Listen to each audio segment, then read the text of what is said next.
جی آپ بتائیے. میرا نام آصف جمال ہے اور میرا تعلق ایک پریس سے ہے. سر میرا سوال یہ ہے کہ اس وقت بوسنیا ہرزگوینہ، کشمیر، فلسطین کے مسلمانوں کے ساتھ جو کچھ بھی ہو رہا ہے اس سلسلے میں ویسٹ کا رول بہت کولڈ ہے.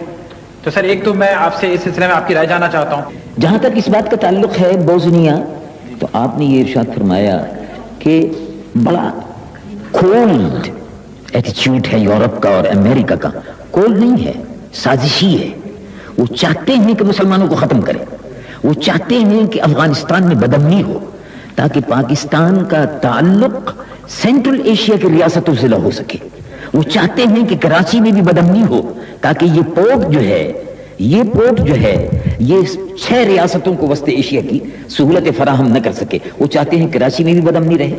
وہ چاہتے ہیں افغانستان میں بھی بدامنی رہے، مسلمان آپس میں لڑتے رہیں اور 6 مسلمان ریاستیں جو ہیں ان کا رابطہ ماسکو اور یورپ سے ٹوٹنے نہ پائے.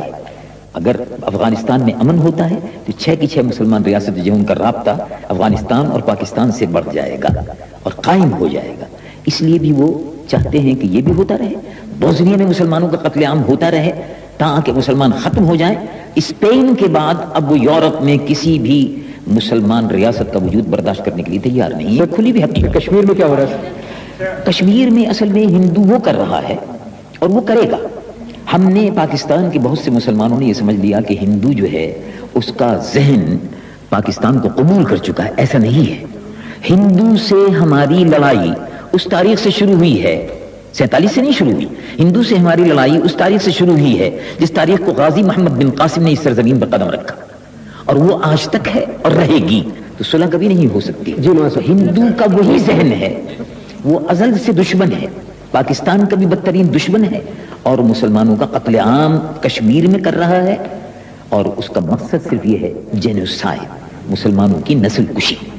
اس طرح اسپین میں مسلمانوں کو صفایا کیا گیا، اسی طرح سے وہ اسی نقش قدم پر چلتے ہوئے سب سے پہلے کشمیر میں صفایا کر رہا ہے، اس کے بعد پورے ہندوستان سے ان کا صفایا کرے گا. پاکستان اگر مضبوط ہوتا ہے تو ہندو کو یہ کرنے کا موقع نہیں ملے گا. ہمیں پاکستان کو مضبوط بنانے کی ضرورت ہے.